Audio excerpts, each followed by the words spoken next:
Thank you very much for that welcome. First time on the island, and now I know it's here. Thank you for having a grocer to Mackinac, but I'm a grocer with a Shinola watch and a heart for Detroit. So I wanted to say, really, I'm the warm-up act today for the panel, which is going to start in about 20 minutes. But we're going to talk about the importance of food in building economic growth. So it's a great topic.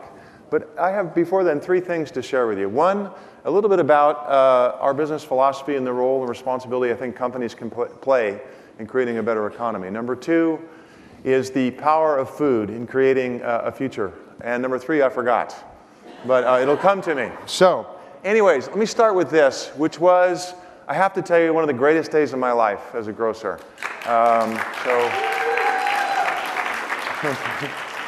Thank you for that. This was June 5th, 2013, when we opened a store in Midtown. And this was a project the Wall Street Journal said was a business plan gone off the rails, and nobody said could be done. And to Dean Kamen's point earlier, it's just not true. When people say stuff can't be done, they're wrong. It can, but you just have to believe. And this thing, just for a moment, the cynicism and the criticism and all those things parted on this particular day was this wonderful feeling of hope and the community coming together. So it didn't start that way for us. Hippie Grocers, 1980, Austin, Texas, by the way. This was our first store, and you can see it's a period piece now, some 36 years later. And this is our flagship today. It doesn't look like this in Austin right now because some of you have seen the weather report. It is raining down there. We had 9 inches over the weekend in Austin. So it's, but in any ways, we've grown as a company now to 420 stores, 44 states, 3 countries, 90,000 team members, and $16 billion run rate in sales this year. So kind of a remarkable journey for the company that we never really expected would happen.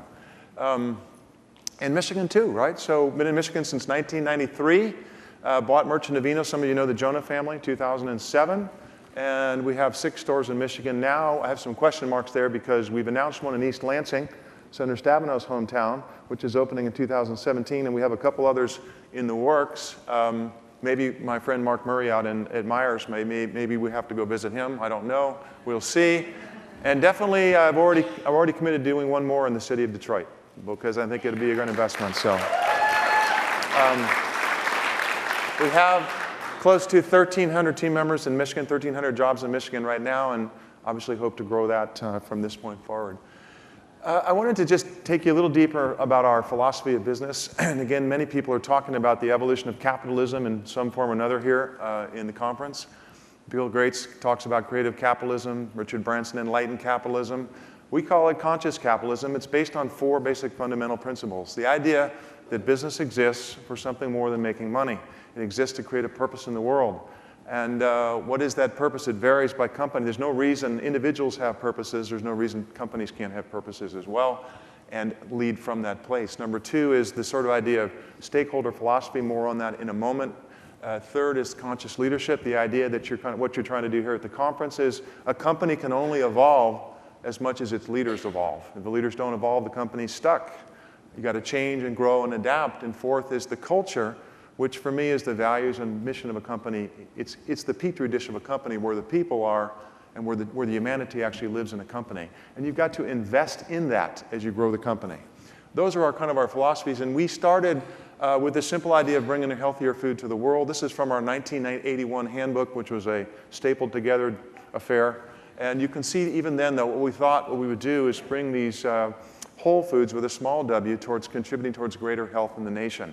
And again, there's tremendous disparity in food access in this country. There's over 6,500 areas that don't have access to fresh, healthy food like most of you enjoy in your lives. 6,500. And in the city of Detroit, for example, the health outcomes, the life expectancy in Detroit is some 10 years less than in Oakland County. That's public health statistics. That is a moral dilemma. That is a moral challenge. That is a moral problem that business needs to do something about. That's why we try to make our small effort to make a contribution towards this big problem that exists throughout the country. In any case, that's our purpose as a company. We do believe that a business is built around the success of all of its stakeholders, not just the shareholder. If you read the Wall Street Journal today, you saw again the comments from Larry Fink talking about how so many investors are so short-term focused. The average equity hold in the US now is something like 6 months. How in the world can you build a company with a 6-month time frame? You cannot. And this sort of idea that you're going to think more broadly about your the stakeholders that have a stake in the success of your business, and you make decisions by thinking and balancing and thinking about how to put these different stakeholders together. And for us, one of the most important core values for our company is team member happiness and excellence. And this idea that ultimately the people are what create the greatness in a company. The people are what create the innovation in a company. And we try to create a culture of empowerment, a place where our team members can vote on our benefit package every 3 years, a place where almost 35% of our team members have an equity interest in Whole Foods Market through an option or a share. I think that's #1 in corporate America. A place where they are participating in labor gain sharing every 4 weeks, and where we're trying to celebrate the spirit of the human being in the business. And one of the ways in which we do that, by the way, I love this bottom right one, because one of our store team leaders in New York City, where, by the way, the stores have team members from 160 countries, put up a dream wall where team members could put their dreams, and once a month we're trying to fulfill one of those dreams for the team members. But we do, and we end every meeting at Whole Foods with appreciations. And you don't have to say anything, but this sort of gratitude for one another in a community, I think it speaks to the cohesion theme that you have here at the conference this week. And by the way, I don't know what you guys are doing out there in the lobby there, but it looks like cohesing. There's a lot of people, right? There are a lot of people out there, or a mashup of some sort. Anyways, so on to the journey in Detroit, how we tried to put this into practice. I've already told you why I wanted to do it and why I personally wanted to lead the company in this direction. Because I, after 30-some-odd years as a grocer, was fundamentally challenged by how some communities could have fresh, healthy food and others not. And as I looked around, through circumstances, found my way to Detroit on a rainy day. Olga Stella, other folks from DEGC helped us around. We started to look at the city, and we started by conversation with the community. And we started at Eastern Market, was kind enough to lend us a room, and we started talking with people. Do you know who we are? Do you even want us? And we sent bus tours of people who came from Detroit and went out to Oakland County to look and give us feedback on the store design. And before we did all this before we actually decided to come. I'm speeding through this, but this was our ground opening ceremony. And I was just surprised to see how many people showed up for this. Normally it's a kind of a small thing, but this turned out to be kind of a revival, actually. And what was funny was that we forgot there was no rain we had the Native American leader from Michigan speak, who spoke about the sacredness of breaking ground and what that actually meant. But then when Senator Stab and I put the shovel in the ground, there was no water, so the shovel didn't actually go in the ground. So it was a little bit embarrassing. But in any case, there we are on opening day. That's Larry Austin, our superior store team leader, who's just done a magnificent job. I think if you ever get to the store, you have a chance to meet him, you'll see what leadership looks like and feels like. You can feel his leadership in that store. And interesting, for the Facebook page of this particular store in Detroit, it's not actually about the food or these sorts of things. It's about what gets the most likes is when somebody posts a promotion. It's a story of human beings and human spirit, human progression, human growth, talent. And it's just been a phenomenal thing for our company as a whole to be able to learn about that. It continues to this day. On June 5th, we'll be open for 2 years. And I will say, we're so far exceeding our expectations with respect to sales. I don't even know what to say about it. But this idea of putting the community first is really at the heart of the store's efforts. You can see on the bottom left, I'm there with Erica Woolard, who's one of our originals. I'm proud to say we hired 90 people to start, and we still have 75% of them are still at the store. And so that spirit of community first. Thank you very much. Yeah. We did make a couple of commitments to the community when we came, which is to, in addition to the $12 million investment, was to hire 70% local and also to 50% of the spend with local contractors in Detroit. We've met and exceeded both of those goals. So this today is what it looks like, and I think you'll agree that along with our friends at Eastern Market, we are bringing fresh, healthy food choices to this part of town, which has continued to grow, and I'm very proud of that. And I would say in addition to that, I've had three learnings from our journey in Detroit. Number one is that there is, in fact, a tremendous disparity between fresh food access in this country, something to think more about. If you go to the USDA ERS website, you can see it mapped out. You can actually zoom in and you can have a sense of where those spots are all through the country. And it's not just urban areas, it's also rural areas as well. A big, with the attendant health outcomes that come from that as a consequence from that. Number two is I've learned that when a company and a community are willing to set aside their differences like the governor spoke about this morning, and are willing to reimagine what a relationship can look like between a community and a company. We started out with the community activists and groups having an idea that Whole Foods had nothing to do with the community and wasn't really going to contribute, and it had some history in that. And as a company, we started out and said, well, how do we find our way into a community where people don't necessarily even know who we are? But it turns out that through dialogue, through sitting at the kitchen table, to use the governor's metaphor, and by really engaging and trying to listen, and by starting from us as a company, starting from a place of really respecting the community and listening to where they were and what they were doing, these are no food deserts. These are places where lots is going on. And your job as a company is to come in and be part of that and participate. And this led to us completely overhauling our core value as a company, serving and supporting our local and global communities as a result of this experience of reimagining what's possible between a company and a community when the dialogue happens. I'm quite sure this can be replicated anywhere else, in Michigan or anywhere else, when you reimagine what's possible in that relationship. And finally, it's just this importance of cultural relevance, that there are many races and ethnicities in this world, and surely the future looks like it's more inclusive, and it's got to be done. Things have got to be done in a way that are culturally relevant to all groups. So we wouldn't be anywhere without our suppliers, and we did this. We are opening a store in East Lansing. It's gotten pushed a couple times, but I think it's on track now for mid-2017. In any case, we had a supplier summit where we set up at Michigan State, and we had over 200 potential suppliers come to this. We're now working with 150 of them to help them with their products. And by the way, Mark Murray at Meijer has been great too. I asked him if he would be willing to help put some of these products in the Meijer stores too, as some of these young producers come on, and he said that he was. And so, but just as the type of interest and enthusiasm that's out there for this sector right now is if I could just communicate to you how much energy is on this area. People are rediscovering their joy and their interest in their food and where it comes from. Even today, you saw announcements from Taco Bell and Pizza Hut, and every day in the paper, there's some other indication that people are waking up to the quality of food. In all my years as a grocer, I've never seen the sort of conversation about the quality of food as it is right now. This has real potential economically, as well as from the potential of humanity. And so that's the numbers there. And then I want you to meet a few of them. This is a young entrepreneur that started her company as a result of this summit. Here's a little clip from her. Hi, my name is Bisri Darvik, and I'm the founder and owner of Lush Gourmet Foods in Portage, Michigan. And I'm the proud maker of Lush Nuts. So this is actually based off of a family recipe that my mom and her dad made, and I ended up going to pastry school just because I had a curiosity for food and came up with, I guess now, 12 different flavors of the product. And my end goal has always been to be found at Whole Foods, and this past fall I had the opportunity of going to the East Lansing Supplier Summit, basically meeting the buyers directly. Shout out to Bobby and Julie for helping me along with the process, and now you can find my products across the Michigan stores. So thank you. So there's one of the young entrepreneurs that's starting out. You know, in some cases, if there's not a job, you can make one. You can start a business. You can be an entrepreneur and create a company. This is happening in food left and right. Good example for you there. Next one, one other thing I was going to tell you, we love Eastern Market. It's a jewel.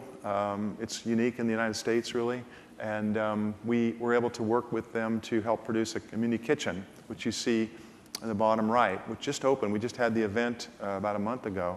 And that is a kitchen that's now available to entrepreneurs to be able to come and use the facility to create food products. And so it's fully, you can see it's pretty well dressed out. And Dan Carmody's here from the Eastern Market. You all know Dan, right? Hey, Dan, raise your arm right there.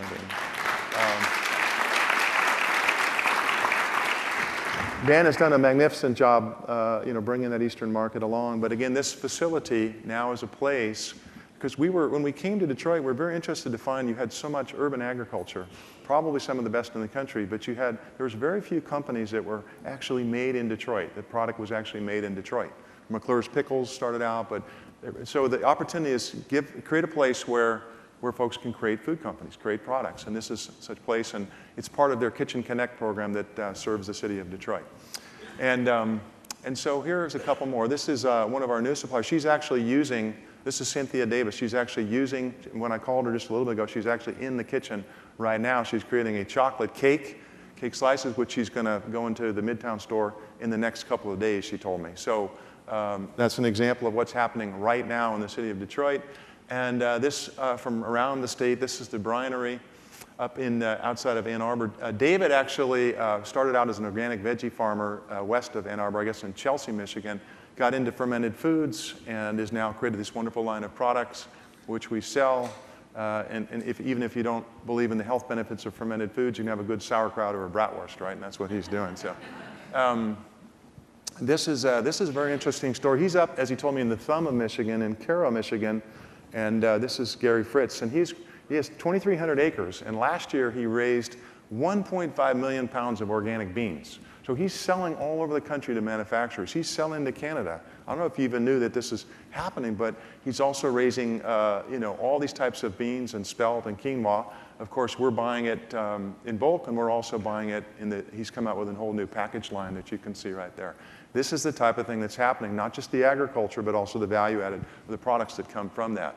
And finally, this is S.P. Jones and her mama, or Sweet Potato Sensations. And she's just a great person with a great story. I've just been fun to meet her all along the way. We've been doing this thing in Detroit. So I had her record a little video for you. So here's SB.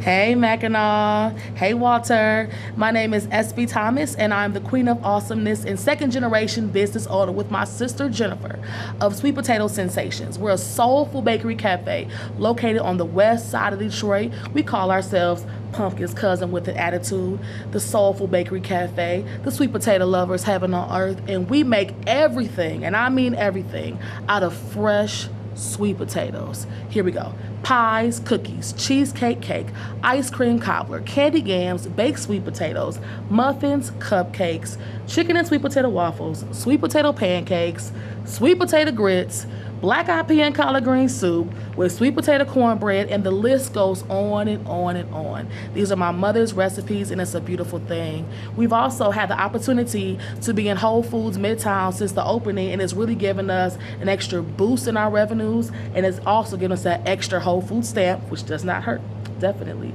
So I just want to say, hey to everybody, have fun at the conference, and see you next time. Peace.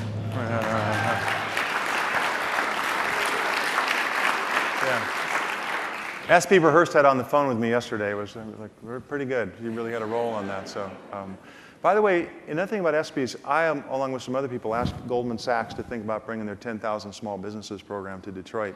And SB was one of the first graduates of that program, which was held up at Wayne State, the graduation. It was, if you want to talk about talent and the development of talent and supporting people and their opportunity to grow in their life, you should be at that graduation or be at the next one. The stories will warm your heart. So. In any case, kind of bringing it to a close, we're buying from over 150 suppliers in Michigan now, and we have over 1,200 SKUs in the stores of Michigan-only product, or product made in Michigan. And it's interesting that the products that are made for Michigan are growing year over year over 30%. Just looked at the numbers of last week. And that's just in the Michigan stores. That's not the Michigan producers that are selling to Illinois or the other places. It's just within Michigan itself. Is a 30% growth rate. If you look at the study that came out last year, the consultant study in Detroit, it says the food economy in Detroit is about $3.6 billion, right? And if you grow that 30%, you're at another $3 billion in economic growth for the city through the use of food. So I say, it kind of bringing it to a close, that again, this thought about celebrating your talent. As a company, we try to do that through our core values, through our cultural practices, try really empowering team members. If you take empowerment plus collaboration, you get innovation. If you create some room for people, they will take it and they will grow and they will innovate. And if you can find a way as a company to support them, that's what we try to do in our company. The second thing, if you realize how fast this food thing is really happening. I have, all my years of being a grocer, I have never seen the rate of change that I'm seeing in the food industry right now. As people move towards greater awareness of the quality of food and the story of food, the stories of food. It's fantastic. It's a tremendous opportunity to diversify, to invest in, to create more economic growth for the state of Michigan. It's already happening. It can happen faster with facilities like at Eastern Market or the Community Kitchen or other such ideas can provide the places for people to create these companies. And finally, just on behalf of all of our company, we have learned so much and appreciate so much our journey in building the Midtown store. We've gained immeasurably as a company and are so grateful for everything that we've learned through being a part of the community, the lessons we've learned, and the people that we've met. And so we hope that will continue with our next store as well. So thank you very much.